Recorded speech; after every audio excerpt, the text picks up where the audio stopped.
আসসালামু আলাইকুম ওয়া রাহমাতুল্লাহি ওয়া বারাকাতুহু। আপনারা সবাই ভালো আছেন তো? নাহমাদুহু ওয়া নুসাল্লি আলা রাসূলিল কারীম, আম্মা বা'দ। আসুন্নাহ ফাউন্ডেশনের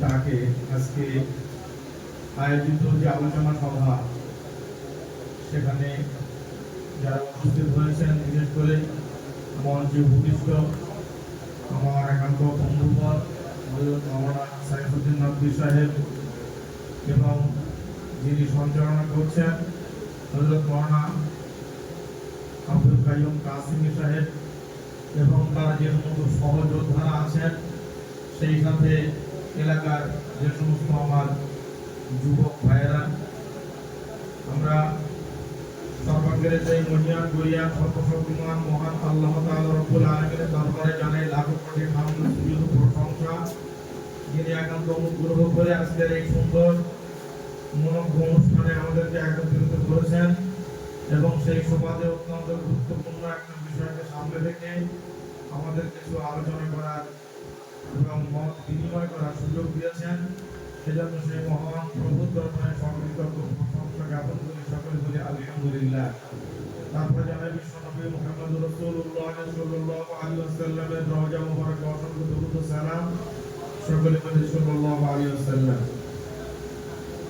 ইতিপূর্বে অনেক মূল্যবান কথা আপনারা শুনেছেন। আমি একটা দূর থেকে আসার কারণে একটু দেরি করে আসলাম, তার জন্য আমি দুঃখিত, ক্ষমা প্রার্থী। অনেকটা আলোচনা ইতিমধ্যে আপনারা সেরে ফেলেছেন। আমি একেবারে প্রায় পরন্ত বেলায় বা শেষ লগ্নে এসে উপস্থিত হয়েছি।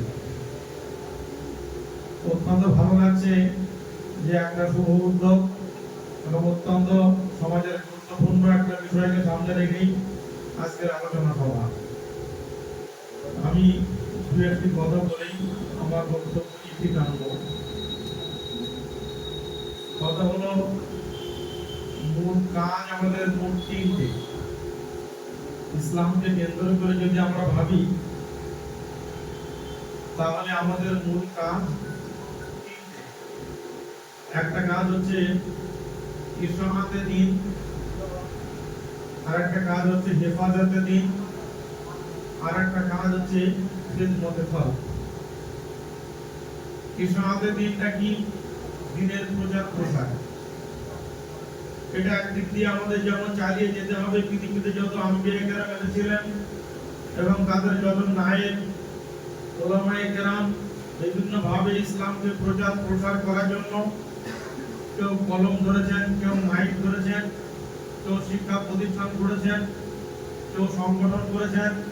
নানা ভাবে ইসলামের আলো এবং বার্তাকে তথা সেই গারে হেরার যে আলো, হেরার আলো এবং মদিনার সুবাসকে বিশ্বের এই 200 কোটি মানুষের কাছে তারা কিন্তু পৌঁছে দিয়েছেন। আজও পর্যন্ত সেই ধারা অব্যাহত আছে এবং ইনশাআল্লাহ কিয়ামত পর্যন্ত এই ধারা চলতে থাকবে। নাম্বার 2, হেফাজতে দ্বীন, অর্থাৎ ইসলামকে শুধু প্রচার প্রসার করলে হবে না, ইসলামের প্রচার প্রসারের সাথে সাথে চাই ইসলামের হেফাজত।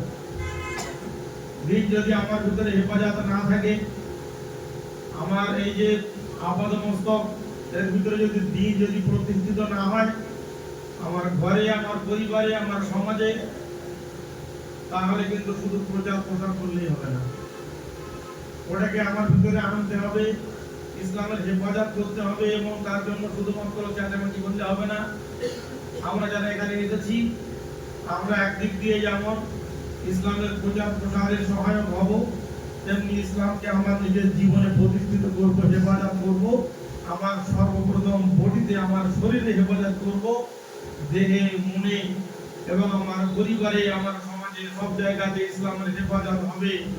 এবং বিভিন্ন ভাবে যে আগের পর এক বাধা বিপত্তিগুলো আসছে, আমরা বুঝতে পারছি, দেখতে পাচ্ছি পৃথিবীতে এবং আমাদের দেশে। পৃথিবীর সর্বত্র ইসলামকে চক্ষুশূল মনে করে একটা গ্রুপ অটোমেটিক তারা পৃথিবীর মানচিত্র থেকে মুসলিম এবং ইসলামকে ফুৎকার দিয়ে নিভিয়ে দেওয়ার জন্য এই পৃথিবীর মানচিত্র থেকে ধূলিসাৎ করার জন্য উঠে পড়ে লেগেছে। তাদের নানা ছল বল কৌশল রয়েছে। তো সেক্ষেত্রে আমাদেরও কিন্তু চুপচাপ বসে থাকলে হবে না। আমাদের ইসলামের হেফাজতের জন্য রাসূল পাক সাল্লাল্লাহু আলাইহি ওয়াসাল্লাম দীর্ঘ 23টা বছর ধরে যেরকম ভাবে সংগ্রামী জীবন আমাদের সামনে উপহার দিয়ে গেছেন, ইসলামের সোনালী ইতিহাসের ভিতর থেকে আমরা যেগুলো দেখতে পাই, সাহাবায়ে কেরাম, তাবেঈন, তাবেঈন তারা কিন্তু জীবন দিয়ে হলেও ইসলামটাকে কিন্তু পৃথিবী থেকে মিটতে দেননি। এই যে ইসলামের প্রদীপকে যারা ফু দিয়ে নিভে দিতে চাইছে, আমাদেরকে আপ্রাণ চেষ্টা করতে হবে ওই বাতি এবং ওই প্রদীপ যেন জ্বলতে থাকে ঘরে, বাড়ি, সমস্ত জায়গায়, এবং কিয়ামত পর্যন্ত সেই প্রদীপ যেন নিভে দিতে না পারে। নাম্বার 3, খিদমতে খালক।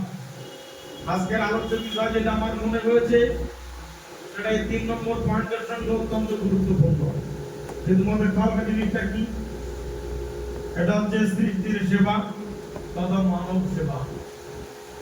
এই সেবার মাধ্যম দিয়ে কিন্তু ইসলাম প্রচার প্রসার হয়েছে। রাসূল পাক সাল্লাল্লাহু আলাইহি ওয়াসাল্লাম তিনি নবুয়ত পাওয়ার আগেই হিলফুল ফুজুল নামে একটা সংগঠন গড়েছিলেন।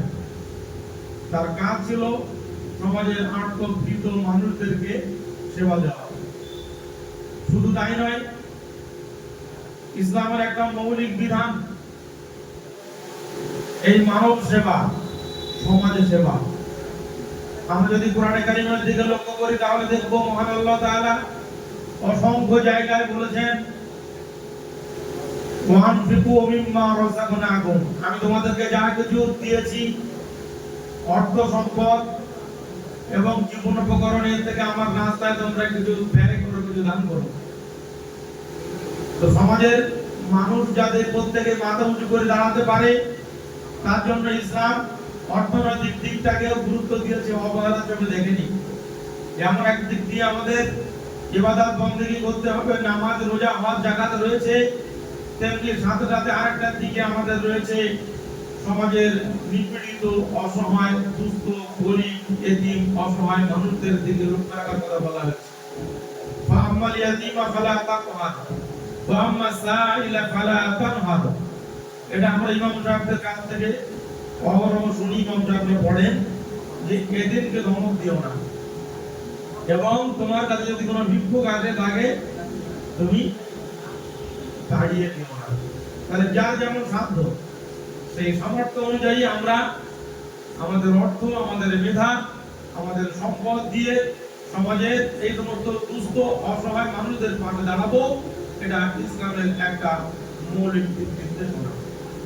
যেমন একদিক দিয়ে যাকাতের বিধান দেওয়া হয়েছে, তেমন কোরবানির বিধান দেওয়া হয়েছে, ফিতরার ব্যাপার বলা হয়েছে, এবং সাধারণ দান, পাড়া প্রতিবেশী সকলের দিকে লক্ষ্য রেখে, এবং এটাকে এত বেশি পরিমাণে গুরুত্ব দেওয়া হয়েছে পাড়া প্রতিবেশীদের দিকে তাকিয়ে আমার প্রত্যেকটা মুহূর্তে যেন আমার পাড়া প্রতিবেশীর দিকে লক্ষ্য রাখে, কেউ যেন অবস্থ অবস্থায় না থাকে। আজকে যে সংগঠন আমরা এখানে তৈরি করেছি বা তৈরি হতে যাচ্ছে, আলহামদুলিল্লাহ এই সেবামূলক কাজের ব্রত নিয়ে আমরা এগিয়ে যে চলেছি, এটা যারা করেছেন উদ্যোক্তা তাদেরকে অত্যন্ত সাধুবাদ দিই এবং দোয়া করি মহান আল্লাহ তাআলা যেন এই কাজটাকে ইখলাসের সঙ্গে এবং মনে প্রাণে আমাদেরকে যেন করার তৌফিক দান করেন। সকলে বলি আল্লাহুম্মা আমিন। বুখারী শরীফের প্রথম দিকে একটা বড় লম্বা ঘটনা আছে, সেটা আমি আর এখন অতটা বলছি না, যতটুকু প্রয়োজন ততটুকু আমরা কেটে নিচ্ছি। নবীজি সাল্লাল্লাহু আলাইহি সাল্লাম যখন গারে হেরায় প্রথম নবুয়ত পাওয়ার পরে এসেছিলেন মা খাদিজাতুল কুবরা রাদিয়াল্লাহু তাআলা আনহার কাছে এবং বলেছিলেন, জামিলুনি, আমাকে কম্বল দিয়ে কাপড় দিয়ে আবৃত করো। তো সেই সময় আম্মা জান খাদিজা রাদিয়াল্লাহু তাআলা আনহা নবীজিকে অনেকগুলো সান্ত্বনা বাণী শুনিয়েছিলেন, তার ভিতরে অনেকগুলো কথা, এবং বলেছিলেন যে আপনি যেহেতু দুস্থ মানুষের সেবা করে থাকেন, বস্ত্রহীনকে বস্ত্র দান করে থাকেন এবং অন্নহীনকে অন্ন দান করে থাকেন, সেজন্য মহান আল্লাহ তাআলা আপনাকে অপদস্থ করবেন না। এই যে কটা কথা আমরা শুনি এবং এখান থেকে আমরা স্লিপ দিয়ে চলে যাই, কিন্তু এটা কিন্তু একটা আমাদের অত্যন্ত গুরুত্বপূর্ণ একটা সিলেবাস। মহান আবু তালিব ইসমাইল সাহেব লিখেছেন, মাদ্রাসার যে সিলেবাস সেটা হচ্ছে সম্পূর্ণ রাসূল পাক সাল্লাল্লাহু আলাইহি ওয়াসাল্লামের আখলাক সুতরাং নবীজির সমগ্র জীবনের ভিতরে এই যে একটা খেদমতের ফাঁক যেটা তিনি নবুয়ত পাওয়ার পূর্ব থেকেই করতেন, সেই কাজটা কিন্তু পরবর্তীতেও তিনি অব্যাহত রেখেছিলেন। সেই কাজটা কিন্তু আমাদেরকে মনের প্রাণে গড়ে তুলতে হবে। আজকে বিভিন্ন শিক্ষায় আমরা দেখতে পাই আমাদের সমাজ পিছিয়ে, আমাদের একটা পরিচয় হয়ে গেছে পিছিয়ে পড়া সমাজ। ঠিক কেন বলুন? আলামের মিশনের একটা পরিচয় বলা হয় পিছিয়ে পড়া সমাজের শব্দ। তো কেন আমরা পিছিয়ে থাকবো? আমাদের পিছিয়ে পড়া জাতি ছিলাম না। আজকে আমাদের যা যা সামর্থ্য রয়েছে, যদি সেগুলোকে দিয়ে আমরা ঠিক মতো যদি আমরা অসুস্থ মানুষদেরকে একটু পাশে দাঁড়িয়ে একটু যদি শিক্ষার আলো, একটু যদি চিকিৎসা ইত্যাদির মাধ্যম দিয়ে যদি আমরা একটু দাঁড়াতে পারি, তাহলে তারাও কিন্তু আমাদের সঙ্গে মাথা উঁচু করে সমাজে কাঁধে কাঁধ মিলিয়ে কিন্তু তারা চলতে পারবে। এই কারণে আপনারা যারা এই উদ্যোগটা নিয়েছেন, অত্যন্ত গুরুত্বপূর্ণ একটা উদ্যোগ আপনারা নিয়েছেন, এবং আশা করি এটা এখান থেকে শুরু হলেও এটা চতুর্দিকে ইনশাআল্লাহ ছড়িয়ে পড়বে। আজকে আমাদের ভারতের সংগঠন রয়েছে নানান রকম ভাবে, জমিয়ত উলামা হিন্দ তারা একটা প্ল্যাটফর্ম থেকে কাজ করছে। দেশের স্বাধীনতার পিছনে তাদের ব্যাপক অবদান ছিল, ওটা তো অনেক বড় প্ল্যাটফর্ম। আমাদের বড়রা যারা দেশকে স্বাধীন করে দিয়ে গিয়েছিলেন, অনেক বড় বড় মঞ্চ আমাদের সামনে তুলে দিয়ে গেছেন। আমরা যদি ঠিক মতো এগুলো থেকে একটু দিক নির্দেশনা নেই, যদি একটু লক্ষ্য করি, তাহলে কিন্তু আমাদের পথ চলাটা অনেকটা সহজ হয়ে যাবে। তো আমাদের সামর্থ্য ক্ষুদ্র, সাধ্য আমাদের সীমিত। তো সীমিত সাধ্যের ভিতর থেকে যতটুকু আমাদের সম্ভব একটা লোকাল পর্যায়ে আজকে এই কাজটা শুরু হচ্ছে। আল্লাহ পাক চাইলে এটা আস্তে আস্তে প্রচারিত এবং প্রসারিত হবে এবং এর পরিধি বাড়তে থাকবে। একটা সময় অসম্ভব কিছু নয়, এই জিনিসটা আমাদের বহু জায়গায় কিন্তু একেবারে ছড়িয়ে পড়বে। শুধু একটা দিকে নজর দিলে হবে না। এখানে লেখা রয়েছে শিক্ষা, সেবা এবং স্বাস্থ্য অত্যন্ত গুরুত্বপূর্ণ একটা বিষয়। আমরা সংগঠনের মাধ্যম দিয়ে একটা লাইব্রেরি গড়ে তুলতে পারি।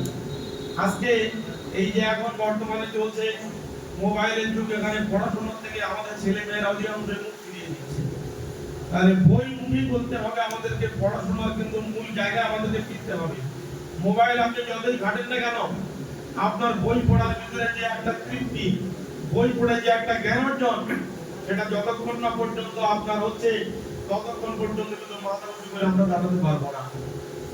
এপিজে আব্দুল কালাম আমাদের যিনি প্রাক্তন রাষ্ট্রপতি, অত্যন্ত মূল্যবান একটা কথা বলেছিলেন যে ভারতবর্ষকে যদি মাথা উঁচু করে দাঁড়াতে হয়, জগৎ সমাজ যদি এর মর্যাদাকে যদি উঁচু করতে হয়, তাহলে ছোট্ট একটা কাজ করতে হবে। কোনো আন্দোলন নয়, কোনো বিপ্লব নয়, কোনো এর জন্য মিটিং কিছু করা লাগবে না। সেটা হলো এই বাড়িতে যতগুলো আমরা সদস্য আছি প্রত্যেকে মিলে 1 ঘন্টা করে জ্ঞান চর্চা করার জন্য বসতে হবে। আমরা খেতে বসে না একসাথে কত গল্প গুজব করি, 1 ঘন্টা জ্ঞান চর্চার জন্য পরিবারের সকল সদস্যকে নিয়ে আমরা বসবো। বাড়িতে ছোট্ট একটা পারিবারিক লাইব্রেরি গড়ে তুলবো। উনি বললেন তুমি শুরু করো একটা দিয়ে, তোমার ছেলে যে একটা শূন্য বাজিয়ে দেবে 10টা বই হবে, আর তোমার প্রধান ছেলে আর একটা শূন্য বাড়িয়ে আর তার 100 বই দিয়ে একটা ছোট্ট লাইব্রেরি শুরু হবে। ভারতের প্রত্যেকটি পরিবারে যখন এই জ্ঞান চর্চা শুরু হয়ে যাবে, দেশটা নীরবে একটা শিক্ষিত দেশে পরিণত হবে, আর এই পিছিয়ে পড়া সমাজের তকমা আমাদের কাছ থেকে ঢুকে যাবে। সেই কারণে আমাদের প্রত্যেকটা জিনিস, আমাদের যারা বিশেষ করে মাথার উপরে রয়েছেন, বড়রা রয়েছেন, অভিজ্ঞ মানুষ রয়েছেন, এই সমাজে যারা স্কলার রয়েছেন, তাদের কাছ থেকে দিক নির্দেশনা নিয়ে এবং তাদের কাছ থেকে আমরা বাধ্য নিয়ে পর আমরা ধাপে ইনশাআল্লাহ এগিয়ে যাব। একটা উপদেষ্টা কমিটি এখানে হওয়া দরকার, একটা কার্যকরী কমিটি হওয়া দরকার, এবং তরুণ ছেলেরা যে একত্রিত হয়েছে, অ্যাকচুয়ালি এই সময়টাই হচ্ছে কাজের সময়। এই কারণে ওলামাদের নেতৃত্বে আমরা যারা যুব ছেলেরা এখানে যেমন একত্রিত হয়েছি, আমরা ইনশাআল্লাহ এই কাজটাকে আমরা এগিয়ে নিয়ে যাব, এবং এর জন্য যা কিছু আমাদের জান এবং মালের কোরবানি, মেধার কোরবানি, সময়ের কোরবানি, সেগুলোকে পরপর দিয়ে একটা সুস্থ সমাজ আমরা কিন্তু গড়ে তুলব। মুসলিম সমাজের ভিতর দিয়ে শুরু হলেও বৃহত্তর অর্থে আমরা পরবর্তীতে টার্গেট থাকবে পুরো দেশ এবং সমাজের আরো অন্যান্য সম্প্রদায়ের ভিতরে যদি আমাদের এই সেবামূলক কার্যক্রমটাকে যদি ছড়িয়ে দিতে পারি, এর সুবাদটাকে যদি প্রত্যেকটা জায়গায় যদি আমরা ছড়িয়ে দিতে পারি একবারে সমাজের প্রত্যেকটি স্তরে স্তরে, তাহলে এর দ্বারা একটা সুস্থ সমাজ ইনশাআল্লাহ আমরা উপহার পাবো। এবং তার জন্য এই সংগঠন সাংগঠনিকভাবে একটা সুন্দর একটা রাস্তা আমাদেরকে দেখাতে পারে এবং আগামী দিনে আমরা প্রত্যেকেই এই সংগঠনের সদস্য হয়ে যাব।